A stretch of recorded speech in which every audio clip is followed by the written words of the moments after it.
This week marks the 60th anniversary of the flight of Enos, the chimpanzee who became the third hominid to orbit the Earth and remains the only chimpanzee to do so.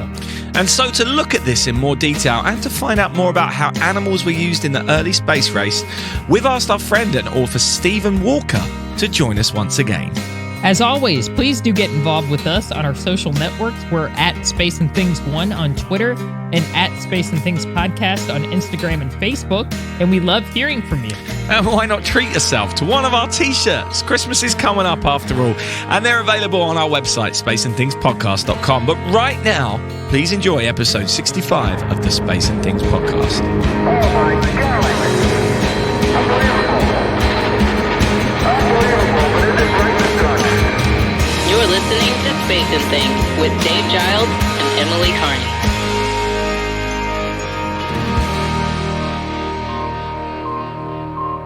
Hello, I'm Emily Carney. And I'm Dave Giles, and welcome to episode 65 of our podcast. We're going to get straight on this week because we've got a great interview coming up. Animals in space. This can get quite emotive for some people, but it happened. And in my opinion, it's worth talking about and trying to learn from. On November 29th, 1961, Enos, the chimp, was launched into orbit within a Mercury capsule on top of an Atlas rocket as part of a full dress rehearsal for John Glenn's Mercury launch, which would take place on February 20th, 1962. I'm sure the astronauts loved that they used the chimpanzee for a dress rehearsal. Now, Enos completed 2 of the 3 scheduled orbits, and the flight was cut short due to a couple of technical problems.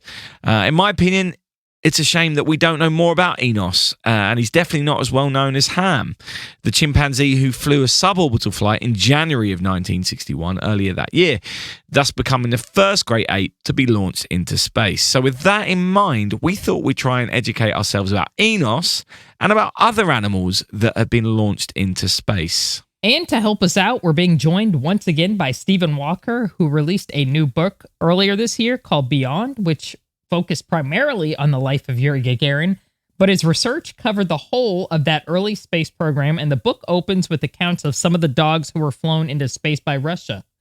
Stephen previously joined us on episode 49 to talk about Gherman Titov, and on episode 32 about that first human spaceflight made by Yuri Gagarin. Both are wonderful interviews, and Stephen is one of our favorite storytellers. So, without any further ado, let's get to this interview. Yeah, but just a little warning, at some points it does get a little bit graphic about what happened to the animals. So if you're a bit squeamish, be careful. And this happens around the 20-minute mark. So there's a warning for you. Roger, this is Liberty Bell 7. The clock is operating. Loud and clear, Jose. Don't cry too much. Okie doke. Welcome, Stephen. Thank you so much for joining us once again. How you doing? I'm good, actually. Yeah, good. Excellent. I mean, thinking about Christmas now and thinking about Christmas presents, books you might want to buy for Christmas. Exactly. Space books are always a winner. Yeah. Absolutely. I'm good, thank you. Well, it's great to have you back. We've had such wonderful feedback from your previous appearances, so it's great to have you back with us. So this time, we're talking about the flight of Enos and the use of animals in those early years of spaceflight. So to start with, tell us all about this flight. This is an incredible moment. It happens on November the 29th, 1961. And a chimpanzee called Enos, translated actually in Hebrew or in Greek as man, ironically, is placed in a capsule, a Mercury space capsule on the top of an Atlas rocket in Cape Canaveral and blasted into space. And unlike his predecessor, another chimpanzee called Ham, this flight is not a ballistic flight, an up and down kind of flight. This flight is a fully orbital flight. It is the first chimpanzee or higher primate to orbit the Earth. And it's really important because what was happening in the Mercury program at this point was that they were gearing up for the first American orbital flight. That flight was going to go to John Glenn. That flight would take place in February 1962. This is the dress rehearsal. And the primate they choose is called Enos. He's about 5 years old.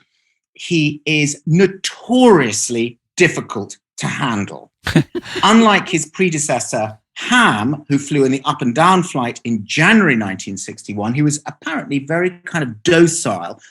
This one is really difficult. He has constantly high blood pressure, apparently. I mean, Tom Wolfe famously in The Right Stuff, in his famous book, which was turned into a movie, The Right Stuff, says he kind of swallowed all his rage and it came out in his blood pressure, which is always very high. He would notoriously bite his handlers. Every photograph pretty much you see of Enos, he has restraining straps on his hands because he was terrified that he would reach out and try and grab his handler or try and bite his handler. And the handlers always look quite wary and quite scared of him.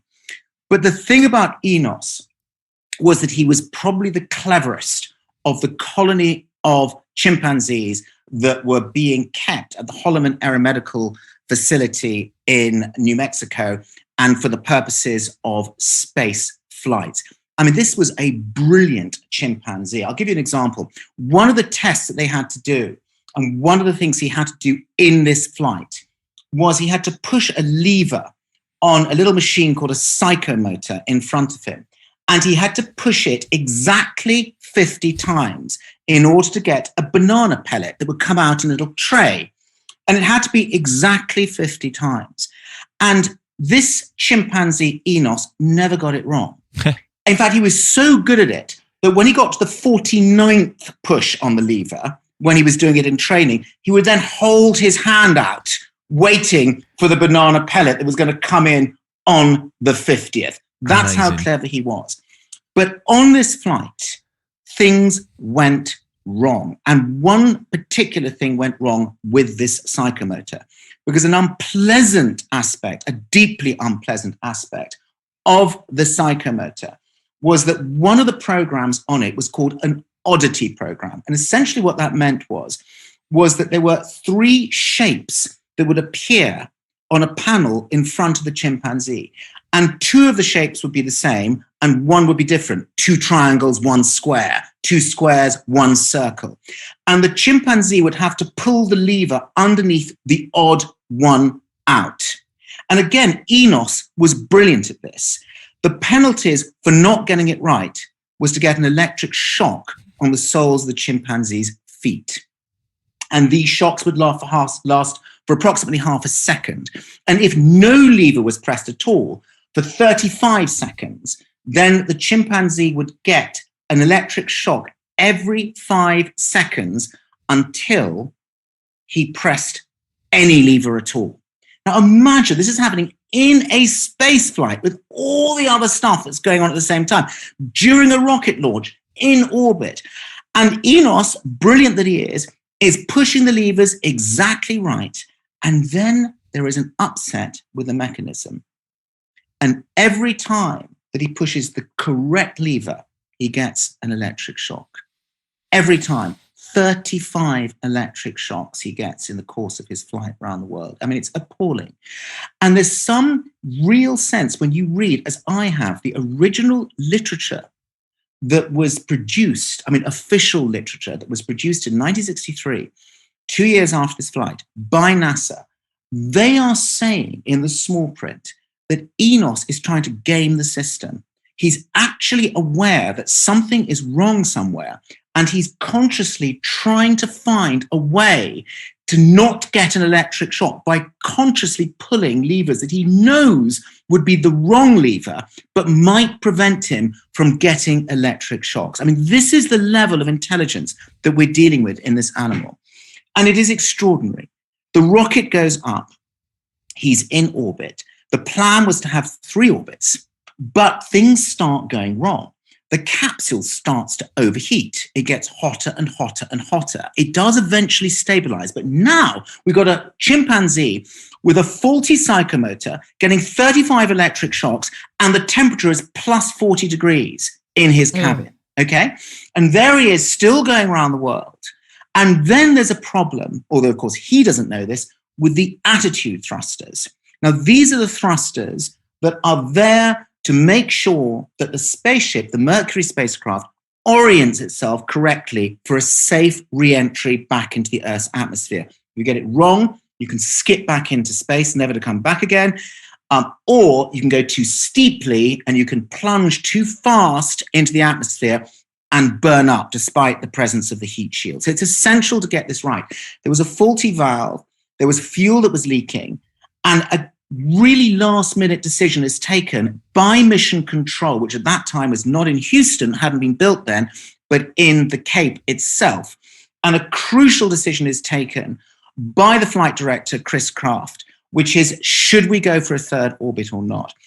And in the last 12 seconds, the decision is made not to go for the third orbit. But there is a wonderful little story that I picked up, which I just love, which is that apparently the tracking station that would be responsible automatically for bringing the capsule down after 2 orbits, which was based in California, had a landline, a cable line that went all the way from the California tracking station to the Cape, to Mercury Control Center in the Cape.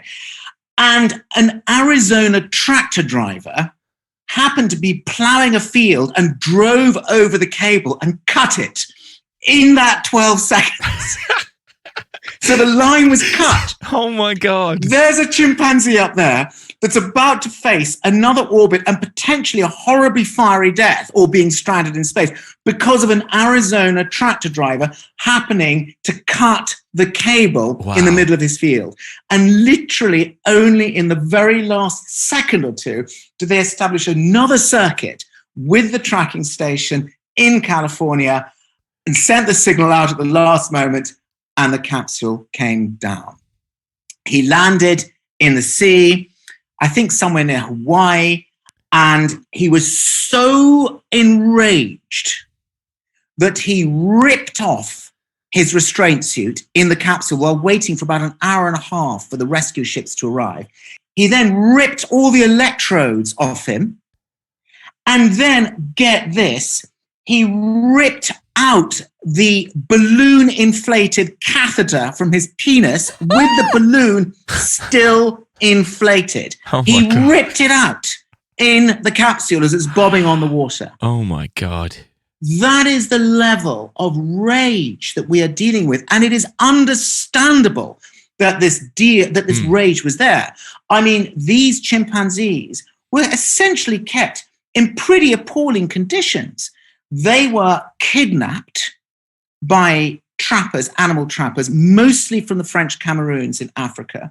They were then purchased by NASA, usually for between $400 or $500. They ended up in this place, the Vivarium it was called, in the Holloman Aeromedical Center. There were about 40 of them. They had names like Elvis and Dwayne and Minnie and Little Joe and Ham, of course, and who was actually called Chang originally, and of course Enos as well. They were from the very beginning made to sit in metal chairs which were separated from each other by 5 feet, so they were not encouraged to play with each other from the beginning. These are basically baby chimpanzees, many of them. I mean, Ham was about 1.5 years old when he was captured. He was kidnapped from his mother, basically. This was the first chimpanzee to go into space of the 2. So they were separated from each other, and they were made to sit in these chairs for longer and longer and longer periods. There was a guy that, what they call an aeromedical technician called Edward Dittmer, who died about 2 or 3 years ago. I was hoping to interview him for my book, but he died just about the time that I was starting my research. And he was one of the key handlers. He was responsible. And what's incredible about these handlers and the people that actually looked after and trained these chimpanzees is how they convinced themselves that they were doing something not just good for science, but something that chimpanzees might actually enjoy. I mean, I have a little quotation here from a Navy captain called Ashton Graybeal, interesting name, who actually says in the late 1950s, he says in 1959, he says, these monkeys, he was talking about monkeys because the monkey program as well as a chimpanzee program, which we can talk about, these monkeys are almost volunteers. During the pre-flight testing, we didn't force a monkey to take a test if it objected to it. Wow, no way. Almost volunteers, kidnapped, placed in this place, not allowed to play with each other, put in centrifuges, put on vibrating tables, put in pressure chambers, given electric shocks on the soles of their feet if they got anything wrong, which they often did as they were starting to train on the psychomotor, and then put through the horrors of a space flight with all that entails. Doesn't sound like volunteers to me. Absolutely not. No. I have to say one thing about Enos, though. When a visiting senator turned up to see all the chimpanzees at the Holloman Aeromedical Center, or it might have actually been at the Cape in Hangar S, where they were kept just before their flights, and he famously shat in front of the visiting senator, then picked up his feces and flung them in the senator's face. This is a verified story. That's Enos. Great job, Enos. I mean, that's terrible. He should have never have done that. That's awful. Actually, there was one monkey who managed to get past his guards and ended up in Tampa City, apparently in a kitchen, in somebody's kitchen, flinging teacups all over the place until he was finally picked up by the police, and he ended up in a Tampa City police station. Oh my God. I gotta look that up. I'm sure it got in the papers. It's true. I mean, everything I believe say it. is true, Emily. No, I believe it. I'm just saying I need to go look at like local papers and be like, oh my God, this is the... Because we actually had... I'm getting way off topic. I'll get back on topic in a second. We had a monkey scandal around here a few years ago. Don't ask. Yeah. He was called the St. Petersburg Mystery Monkey. You may have heard of him. I think I have. We've had monkey problems.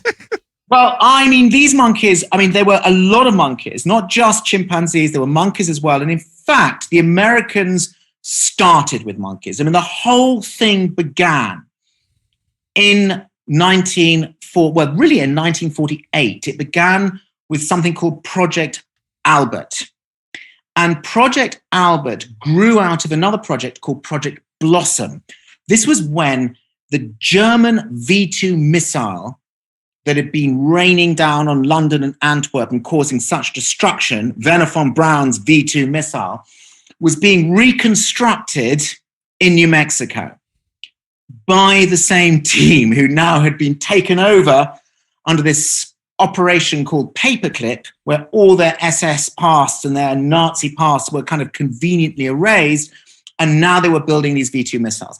And what Blossom was an attempt to work out how to eject nose cones from these V2 missiles, because the missiles, if they fell to Earth, they would tumble, they were completely unaerodynamic.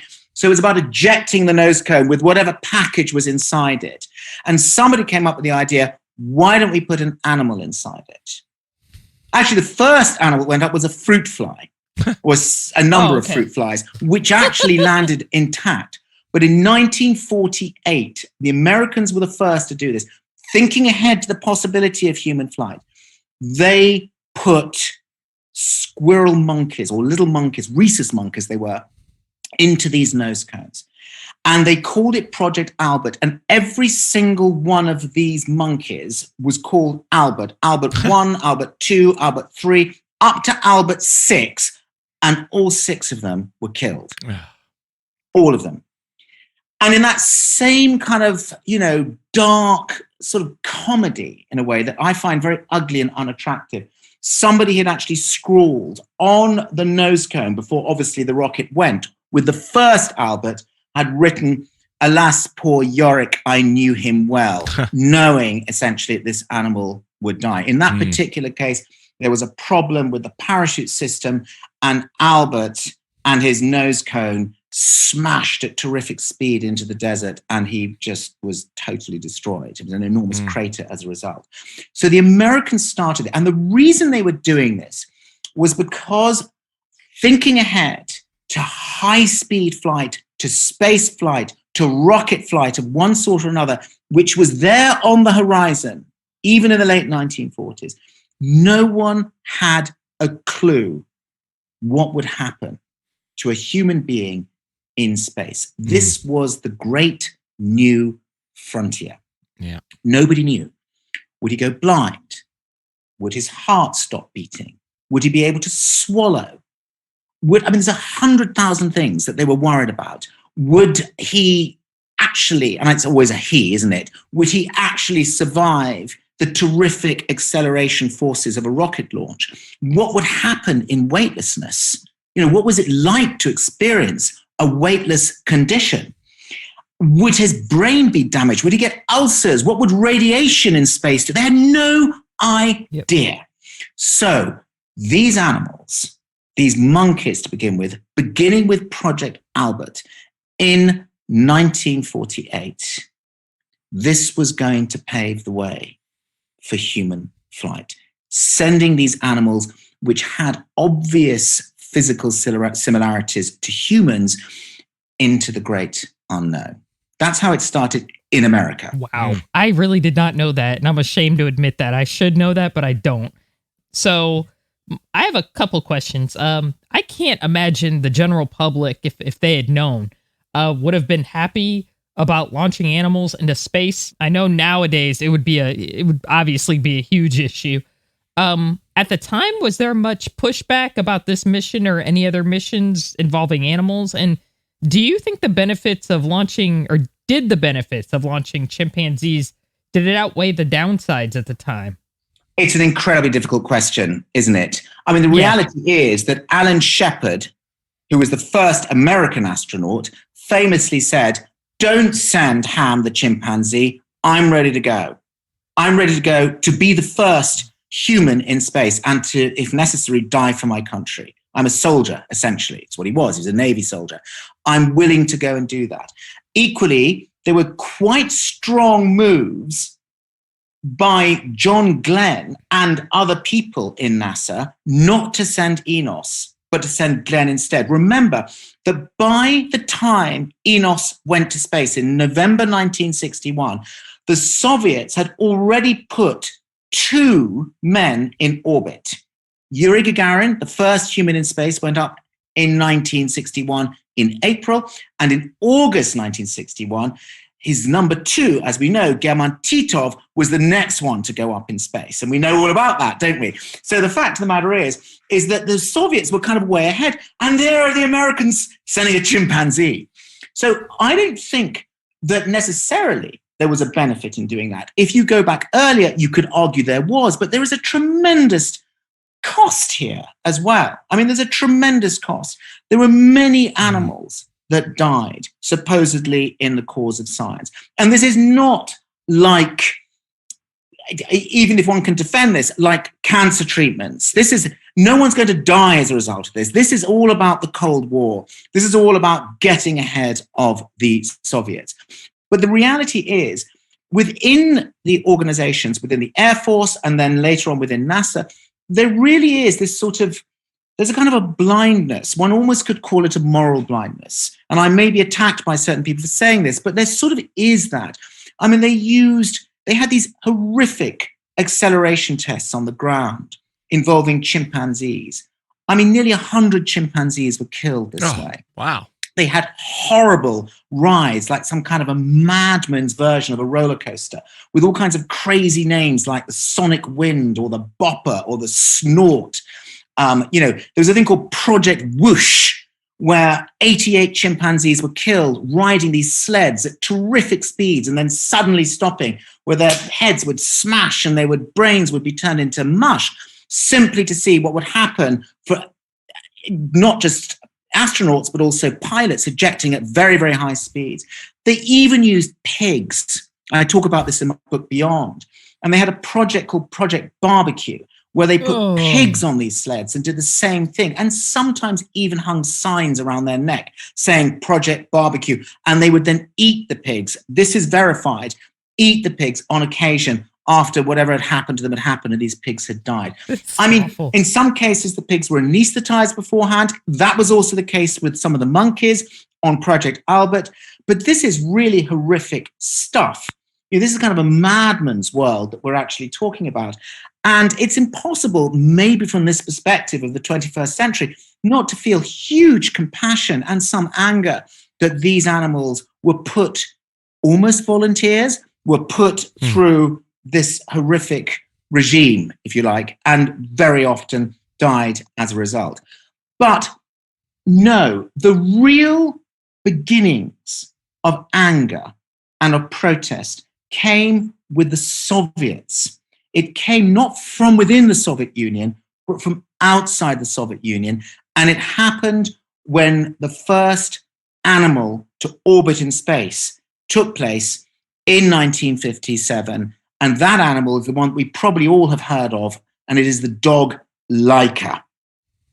Laika went into space in November 1957, just shortly after the Soviets had put, a month, in fact, after the Soviets had put the first satellite, Sputnik 1, into space, which completely freaked out the United States, because suddenly the Soviets had these, essentially unhinderable satellites flying freely over great swathes of the United States, and there was nothing you could do about it at all.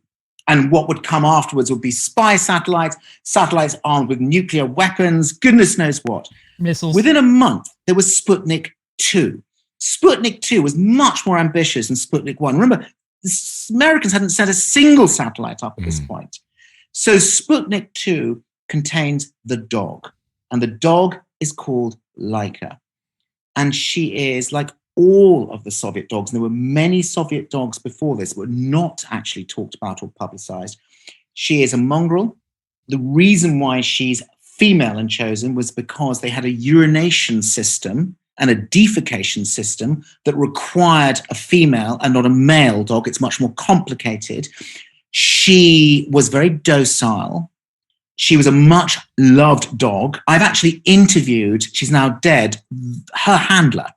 Wow. From the Soviet Union. It's incredible. I actually interviewed this terrifying woman called Dr. Adilia Kotovskaya, who is like so Soviet. She absolutely terrified me. And she was an amazing character. It took ages to get her to agree, but she was one of the principal people involved in the whole Soviet dog program. It was a top secret program that took place in the Institute of Aviation and Space Medicine in a secret location, like everything was secret, in Moscow. And Laika was the dog that was chosen to do something that no animal had done before, which was not just to go to space, but to go into orbit. The problem was they did not have the technology to bring her back. So she was on a one-way trip, a one-way ticket. She was going to die in space. She was given enough food and enough oxygen inside her sealed capsule to live for 7 days. And she was fired into space. And very soon after it was announced by Moscow radio, the launch itself was secret, as all Soviet launches were at that time.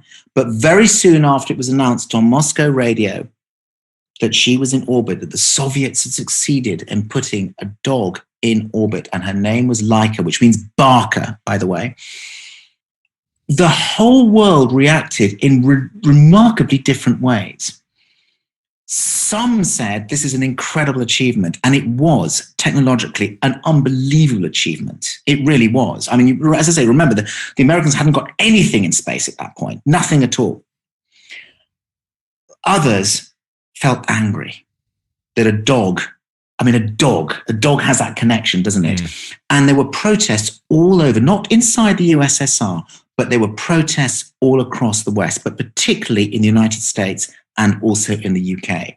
There was a national dog lover society that protested, massively. They called for a minute's silence for Laika, who was still up there in space. There were protests outside the Soviet embassy in Washington, D.C. It became a really big thing. Dog lovers all over the Western world, effectively, started to protest. That's when it really began to pick up. Laika never got through her 7 days. What actually happened was she died within the first few hours, probably from a thermal heating problem. The capsule, a bit like we were talking about with Enos, seriously began to overheat, and she died. She died probably within 5 to 7 hours. The Soviets went on claiming that she'd flown all of these orbits, and they went on claiming this well after the Soviet Union no longer existed. It was only really as late as 2002 that the full story of what happened to Laika actually came out, that she died mercifully early on.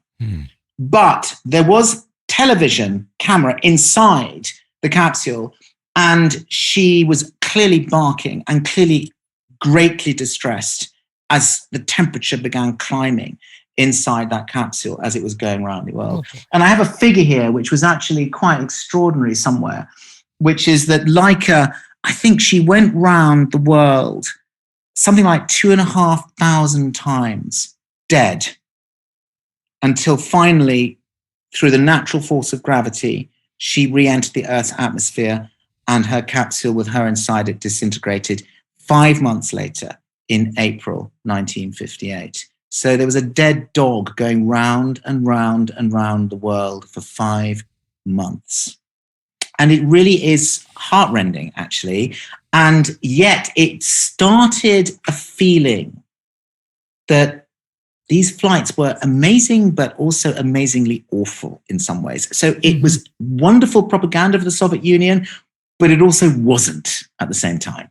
Yeah. So obviously, that still a few years on, the US is still launching chimps. I'm guessing that the public didn't have the same emotional connection to chimps as dogs, right? Which is crazy, but I'm guessing that was a thing. Yeah, I mean, in the 1960s, the level of protest was not huge. It really wasn't that big. Right. It becomes bigger when we start getting later into the 1980s. And in fact, it really becomes bigger at that point. But they're not using chimpanzees. The Americans sent only 2 chimpanzees into space. Ham, the first one I mentioned, who does the ballistic flight in January 1961, and Enos, the one we just spoken about. But they sent lots of monkeys into space, lots of them. And I think the last one went in 1985 on the space shuttle. Wow. As late as that. But more than that, it goes on because the Soviets had a program called Bion, which was basically biological satellites. It was a satellite with a menagerie of animals in it. And there were several of them. Bion 1, Bion 2, Bion 3, it went on and on. And the Americans actually cooperated with the Soviets. It's extraordinary. And then subsequently with the Russians, after the demise of the Soviet Union in 1991, they cooperated and supplied animals. And there was a flight of a Bion, it was called Bion 11 in 1996, December 1996. And there was going to be 2 monkeys, 2 Russian-trained monkeys that were going on this flight, which had American cooperation. The protests against this flight in the United States became huge. There were protesters that got inside NASA's headquarters in Washington, D.C. and chained themselves inside. They couldn't be removed. There was the group, the PETA group, the People for the Ethical Treatment of Animals, got very, very involved with this as well. And they managed to cut the funding from Congress for this flight because of these 2 monkeys that were going to go up, these 2 rhesus monkeys that were going to go up. But guess what? Thanks to the efforts of John Glenn, Congress restored the funding and the flight went ahead, with NASA crossing its fingers and hoping that nothing was going to happen to these 2 monkeys in space. And the Bion went up in December 1996. It was up for 14 days there. And then, on its return, one of those 2 monkeys died. Multic. He died in a biopsy that was happening just after he landed. And he died essentially on a procedure on the operating table. And at that point, the protests really picked up. And NASA was forced to stop any cooperation on these kinds of primate animal flights. It was the last one that took place. The last one within the US and within what was then Russia was that flight. But it is incredible that it was the efforts of people like John Glenn that managed to get it overturned so that the flight went ahead in the first place. But we are talking, 30, 40 years, even nearly 50 years after the first monkey flights took place before they were finally stopped. Wow. I honestly had no idea about any of this. This is fascinating. I know. It's blowing my mind. Anyway, we've had a question from one of our Patreon subscribers. Jen Jones has asked, are animals in space portrayed as cute, i.e. a chimp in a little spacesuit, to distract from the fact it's actually experimenting on them? No, they've got to be. I mean, are they cute? Or are they not? I don't think they are cute in their spacesuits, to be honest. I actually think it's pretty depressing. I mean, I've got photographs of these monkeys. I mean, they're horrific. I have one in my book, actually, and I describe this a little bit in my book. I mean, it's tough stuff. I mean, the Russians didn't just send up dogs, they sent up a rabbit in 1959. And the spacesuit for that looks it's just weird. And it's clearly extremely uncomfortable. There's nothing cute about it, in my opinion. I mean, the French, amazingly, because the French are the French are the French are the French are the French, sent up a cat. The only cat that went into space in 1963 was a cat called Félicette. And she was fired off from the Sahara Desert in October 1963. She reached nearly 100 miles in space. She was weightless for about 13 minutes in space. She came down. She's one of 14 cats that were trained. I mean, why the French use cats, I don't know, but they did, because they were different. 14 of them were trained. Félicette came down. She survived. And then she was euthanized, as were all the other cats. I think one of them flew a week later and died when the rocket exploded, but all of them were just euthanized. And only in 2020, in France, has a memorial been erected to that cat, to Félicette, and the other cats that were actually trained with her. She's the only known cat to have flown in space. Is that cute? I don't think that's cute. I mean, it's just, to me, it's not, you know? I have a cat that looks like Félicette. Oh, you know what Félicette looks like? Yeah, little tuxedo cat. Really cute. And her backup looked like my other cat, Smokey, who's a black cat. Thank God she's not going to space. That's the thing I can only say. Yeah, they're staying home with mama, okay? You know, some of these animals did fight back. I mean, Enos, we've talked about chucking his feces in the face of a visiting senator. But the reality is that others did too. You know, I mean, there's a wonderful story of one of the dogs. I mean, the Soviets, we talked about Laika, the Soviets put 44 dogs on rockets, at least. We don't know exactly, because some of the dogs have the same names. Some changed their names. It's all still slightly shrouded in mystery. But the figure is around about 44 dogs.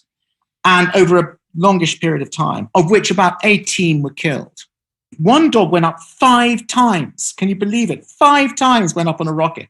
And one dog famously, and this again, it's in Beyond in my book, one dog famously actually ran away at the last moment, just before going in, somehow managed to get away and ran away. But they had the rocket up there waiting to go. It was all kind of full of fuel and it was ready to go. So they had to find a dog.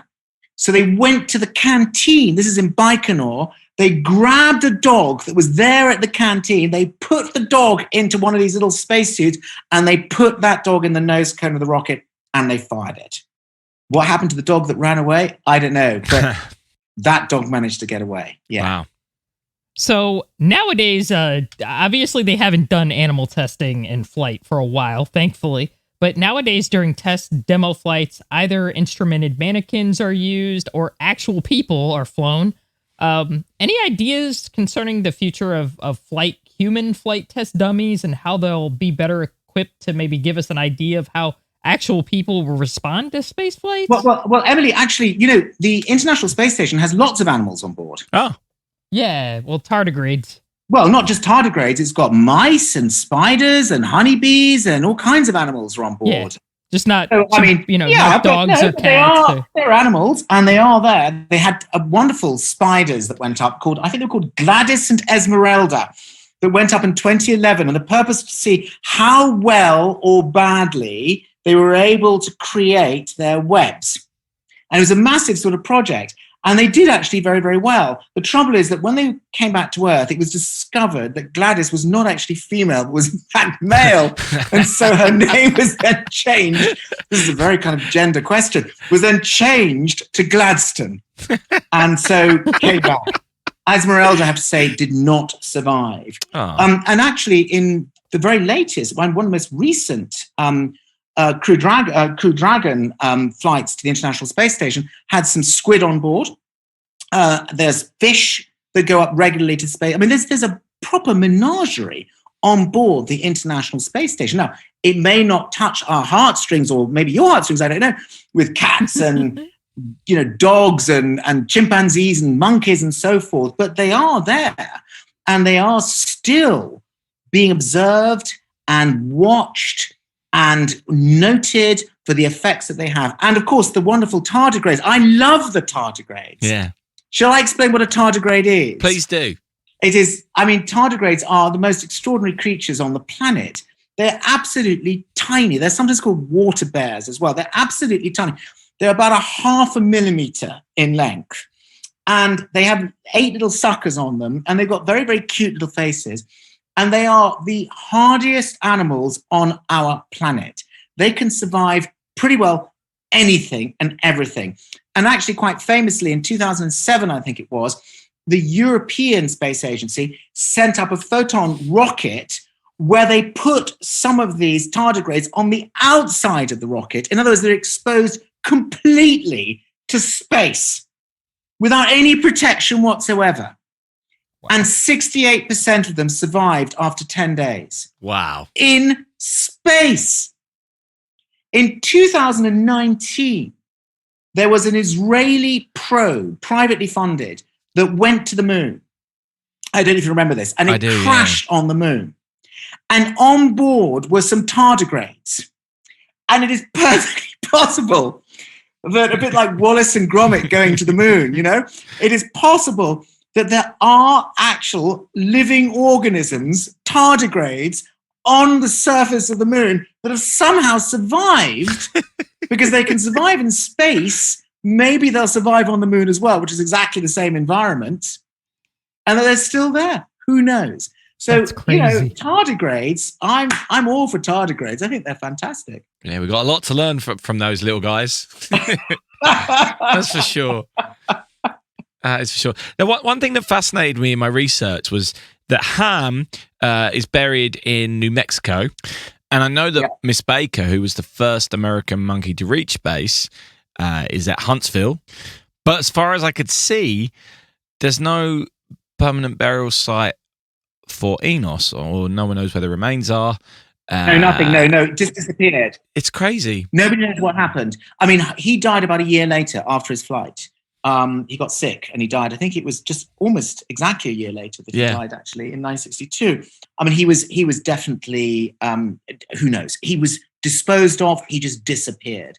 Ham ended up in kind of 2 places. His skeleton ended up in Maryland.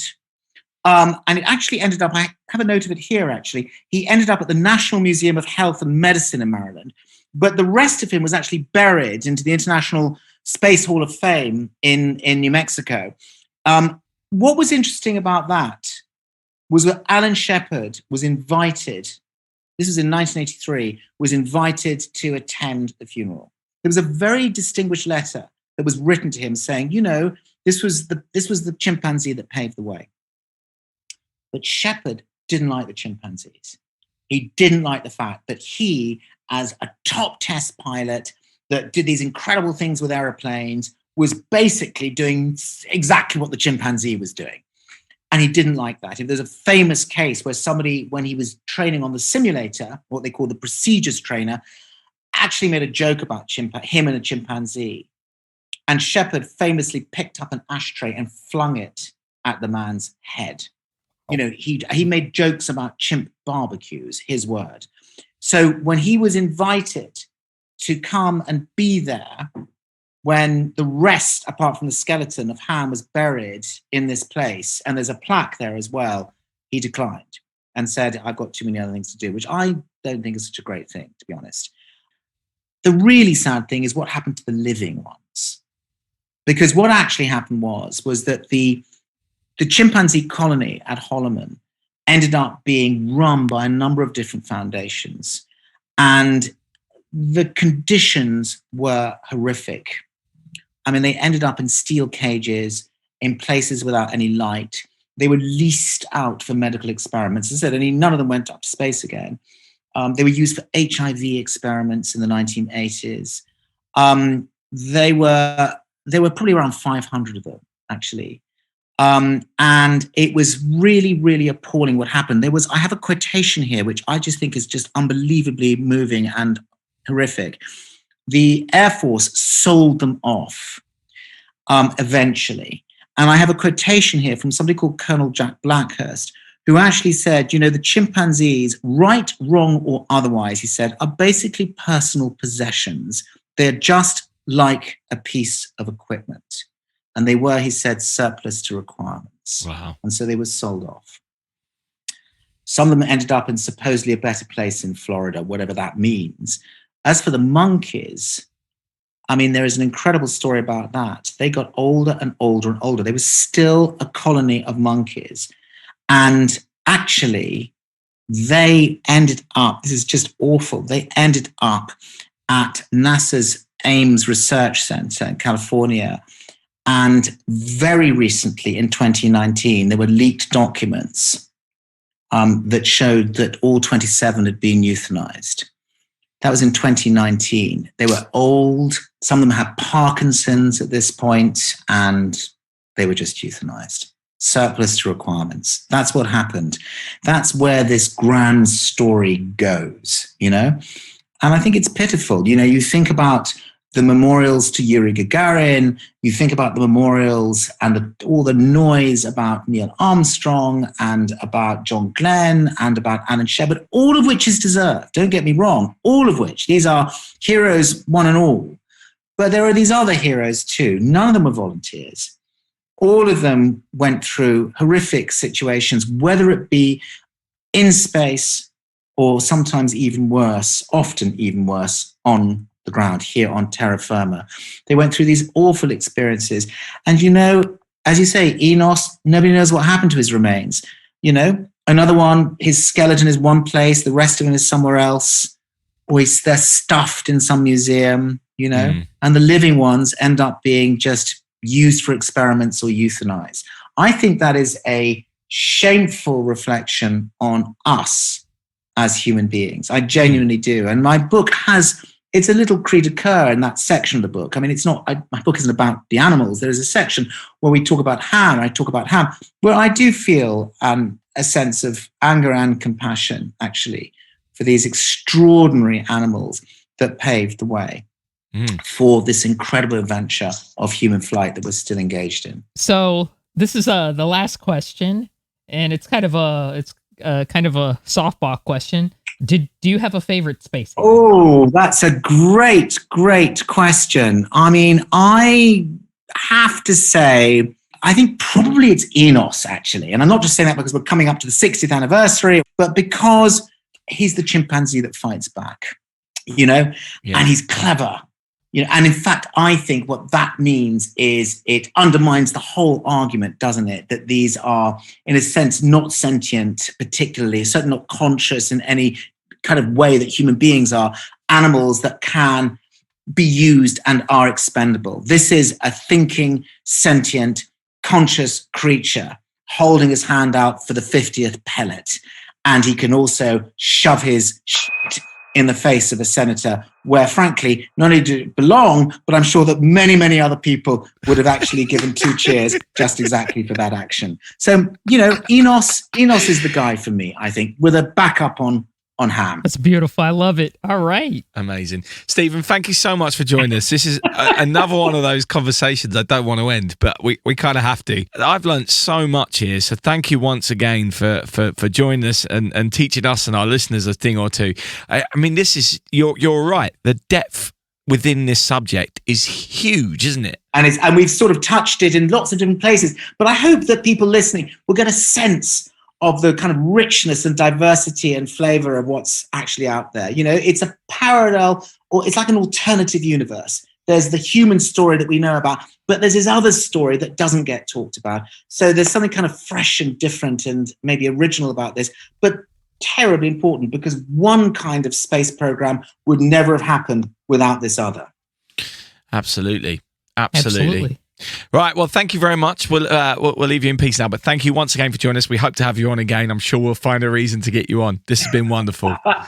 Yes. Thank you. Thank you. Okay, Chiefs are starting to build. Roger, being loud and clear. Roger. Chiefs are building. We're up to 6. There's 9. There's about 10. Roger, still sound good. Wow. Wow. Wow. I think that's the most wow I've ever had during an interview. Yeah, I didn't know much of that stuff. Like I'm like, yeah, I'm an expert on spaceflight. And I'm like, I didn't know a quarter of that stuff at all. Like I didn't know that started so early, and wow. How devastating it really was. He never disappoints, does he? No. Stephen Walker. Yeah, I'm kind of speechless, honestly, after it, because I feel like throughout my whole life that it's been always kind of portrayed as, yeah, we sent cute, cuddly animals to space. And it's like, wait, no, that's really not what happened. Absolutely. No, I felt the same. Like the little memorial for Miss Baker at Huntsville, I was like, but actually, it should be more than that, shouldn't it? Be like, oh, the poor thing. Like, actually, what a life that led. And in Dayton, they've got Ham's, the flight jacket that Ham wore for a press shot with Kennedy. And you're like, oh, I thought it was the most adorable thing ever. But actually, poor Ham didn't have much of a life, really. Exactly, yeah. I'm kind of looking at it through new eyes now. Yeah, same. Same. He's absolutely opened that up. We're being joined by Emily's cats appropriately right now. It's Bandit. Yeah. Who actually looks like Félicette, the cat that the French sent to space. And yeah, that's another story that I'd heard about it years ago. And I was like, oh, how cute. Yeah, they sent a little kitty to space. And then later I was like, they did what to the cat? Like, really? Come on. Yeah. You know, I was thinking that they let the cat go and the cat just got to eat all the baguettes and cheese it wanted, and nope. Yeah. That's not what happened. So, but she just got a memorial as I think I have a friend of mine gave me a pin from I think it was a Kickstarter they did to put up a memorial. And a friend of mine gave me a little lapel pin, and it was a little tuxedo cat in a space helmet, because not a happy story. No, not at all. And as always, if you're a Patreon, you can watch the full unedited video of that over on our Patreon page. And it's well worth it, because there's a story in there I've got to cut out of the podcast, which you don't want to miss. Unfortunately, have to cut it out. So you're definitely going to want to watch that if you're a Patreon. I do want to add something. His book, Beyond, was also voted one of the best books of 2021 by the Financial Times and the Daily Telegraph, which is really awesome. That's amazing, isn't it? That is amazing. And just go and buy it. It's an incredible book. I really loved it. And he's just full of stories. I love it. Same. Can't get enough. And there'll be a link in the show notes. Houston, we have an announcement. Go ahead. We are pleased to announce the birth of our first moth. The attending physicians, Carr, Gibson, and Pogue, describe the status of the babies as alive, moving, but somewhat hairy. And so, on to this week's news. At the point of recording on Tuesday, 23rd of November, we've had 4 launches since our last recording. 1 in New Zealand by Rocket Lab, 2 in China by the China Aerospace Science and Technology Corporation, or CASC, and 1 by Asteroid in Alaska. That sounds great, doesn't it? 1 by Astra in Alaska, which marks their first successful orbital flight of their Rocket 3, which carried a dummy payload for a test flight for the US military. Now, this is just the 4th attempt of flight for Astra, and that's mighty impressive of an achievement for a company which was only founded in 2016. 5 years from founding to orbit, that really is quite something. Anyway, the full detail of payloads of all of this week's launches, as well as videos, can be found by checking out the show notes or on our website. If you're listening to this the week it comes out, then just head straight to spaceandthingspodcast.com. But if you're listening afterwards, you can find them in the archive on the website, or follow the link in the description of this podcast on your podcast platform. There are plenty of launches coming up too, and they may have even happened before this podcast airs, with 3 launches scheduled for Wednesday, November 24th, including the DART mission, which is really quite something. NASA's Double Asteroid Redirection Test, or DART, is going to attempt to do exactly that. Redirect an asteroid by slamming itself into it. The spacecraft is aiming to hit an asteroid called Dimorphos in late September or early October of 2022. Dimorphos is traveling alongside a much larger asteroid called Didymos. And while neither of these asteroids are currently headed for Earth, it is hoped that if this works, we could have a good way of stopping potential future collisions because, as we know from history and from many films, an asteroid hitting Earth could be an elimination event. Weather permitting, this will be launched by a SpaceX Falcon 9 rocket, and if it is launched by this time the podcast comes out, the video will also be in the show notes. Interestingly, the European Space Agency is setting up a craft in October 2024 to go visit the asteroid and inspect the outcome of the impact of DART. The Hera spacecraft was originally due to launch to watch the collision firsthand, but funding delays meant it wasn't going to be ready in time. By the time it launches, we will of course know whether DART achieved its aim of changing the trajectory of the asteroid, but being able to explore the results of the explosion is still pretty cool. It's also hoping to peek inside either Didymos or Dimorphos, which would be a first. Yeah, this is DART mission is very cool, and we're going to find out whether Deep Impact or Armageddon will never actually happen. Knowing that Bruce Willis won't have to save us is probably a good thing. Yeah, maybe he's busy that week, or he's got getting a massage. Who knows? Yeah. The lifestyle of a movie star. Anyway, there is another exciting launch happening soon too. If all goes to plan on December the 4th, NASA will launch the Laser Communication Relay Demonstration spacecraft on board an Atlas V rocket. Now, this is a mission that has also been delayed for a variety of reasons, but was supposed to take place in 2019. And its aim is to test a laser in space with the ambition of speeding up communications. The spacecraft will reach an orbit of 22,236 miles. Not as far as the moon, but far enough to get some good data. It's expected that this could help send 10 to 100 times more data back to Earth than by using radio frequencies, and also should help to avoid the overcrowding problems which beset the radio frequency spectrum. With the Artemis program beginning to get started, and with the Gateway Space Station in planning and many other Moon and Mars missions planned, this could be a big game changer. And it's also got me thinking about whether this might change the way we communicate on Earth. Who knows? Anyway, this mission is super cool, and I didn't know anything about it before this week, so very happy about that. That's really neat. Yeah, I'm glad they're exploring that. That's pretty cool. In other news, NASA has announced the final crew member who will be traveling to the International Space Station as part of the Crew 4 mission in April.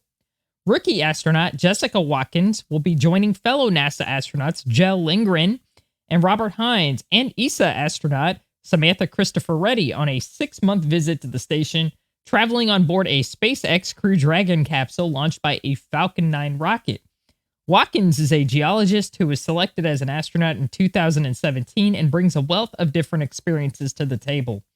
She was a science planner for the Curiosity Mars rover, has analyzed near-Earth asteroids, has been an analog astronaut, and lived and worked underwater as part of the NASA Extreme Environment Mission Operations. She is also a former international rugby player. Yes. Rugby, it's fun to watch. I've never played it, but it's fun to watch. My favorite sport. Love it. She is also going to become the first Black woman to live on the International Space Station. Watkins is also part of the Artemis astronauts, so she could be one of the first people to go back to the moon since Apollo. We'll post a video about her in the show notes. Yeah, I think she might be the first. Although, now I've said that, it's probably because I've been reading all about her this week, but in reality, every time I read up about any of these astronauts, I think, oh yeah, there might be the first back on the moon. All of them have got the most ridiculously amazing CVs. So amazing. Anyway, Jessica's great. They've all done like crazy stuff. Like, absolutely. I mean, just incredible stuff. Yeah. Yep. And finally, while we're talking about announcements, Blue Origin have revealed who will be on their next flight on December 9th. This time, the New Shepard spacecraft will take a crew of 6 on a suborbital flight, including Alan Shepard's daughter, Laura Shepard Churchley, who is now 74. Yes. That is really cool. And one of our former guests is also going up as well. Yep, Dylan Taylor. And I think that's amazing. Yeah. He's posted a really good blog post today about why, how, all this kind of stuff. And it looks like it's going to be part of a series. So I'll post a link to that in the show notes as well.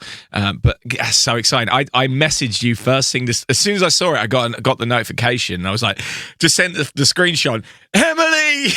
It's so, I was like, so shocked. When I read that, it was so weird because I'm like, this is the first time, like, I think in my life that I've ever actually met 2 astronauts, before they went to space. Yeah, I met Dylan on Zoom, but Laura I've met in person. So I'm thinking about that, and I'm like, this is weird because I know both of these people, and I'm like, that's very weird. It's like closing in now, Yeah, absolutely. Absolutely. Yeah, I was very excited to see both of their names on there. But yep, I hope that flight goes well. And once again, Blue Origin, we spoke about the negatives about them. When they send someone like Laura Shepherd Churchley up, and there's that connection with the past that we love, and it's in a rocket called New Shepard. It's I think it's one of those things that their PR on that side of things gets me going, and that's. I've got to be careful not to get suckered in too much and let them off for the other stuff. But I like this. This story's a good story.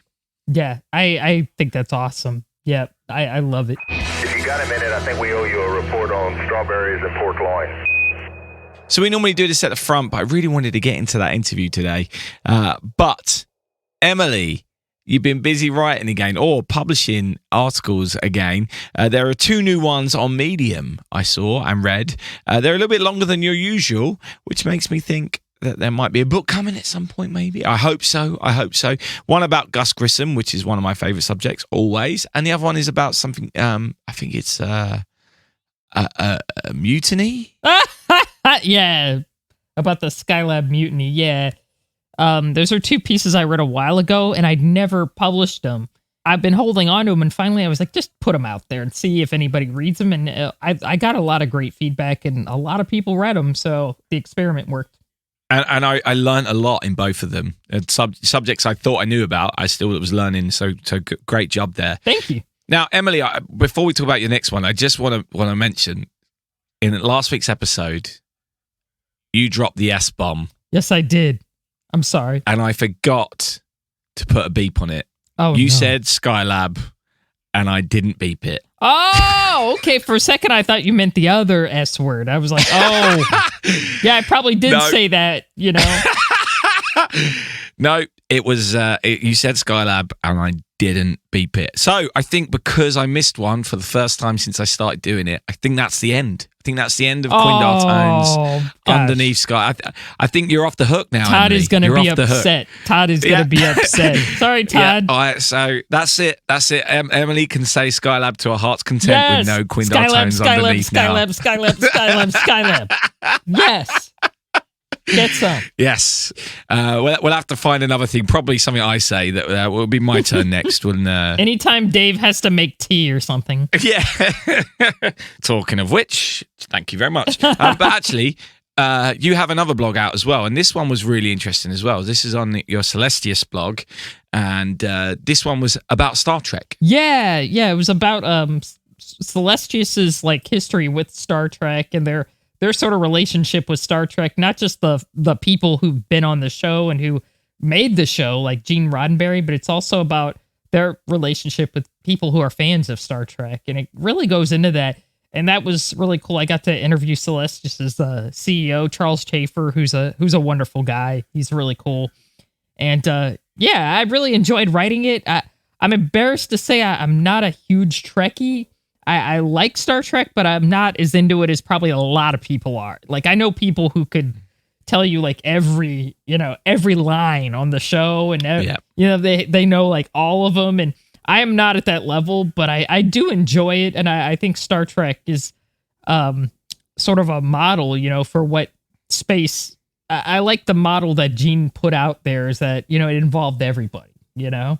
So I like that idea of, space flight. I really like it. So it was fun to write. I learned an awful lot because there was stuff that I had no idea about. Yeah, it's a good article. So again, links in the show notes as always. But that's it for this week. 65 episodes completed without missing a week. So thank you for your support and for listening. Please continue to hit that share button if you have friends you think may like what we do. And I think this episode is amazing episode with that interview with Stephen. Yes. He's always worth sharing. So also, if you're willing and able, please check out our Patreon page, patreon.com/space and things, or check out our merchandise on our website. Yeah. And with so many people to thank, it's worth wishing you all a happy Thanksgiving. If you're stateside, make sure to eat all the turkey today. And get some of the cranberry sauce and the turkey. Hope it's homemade. But don't forget, in space, no one can hear you meep. Space and Things has been brought to you by And Things Production.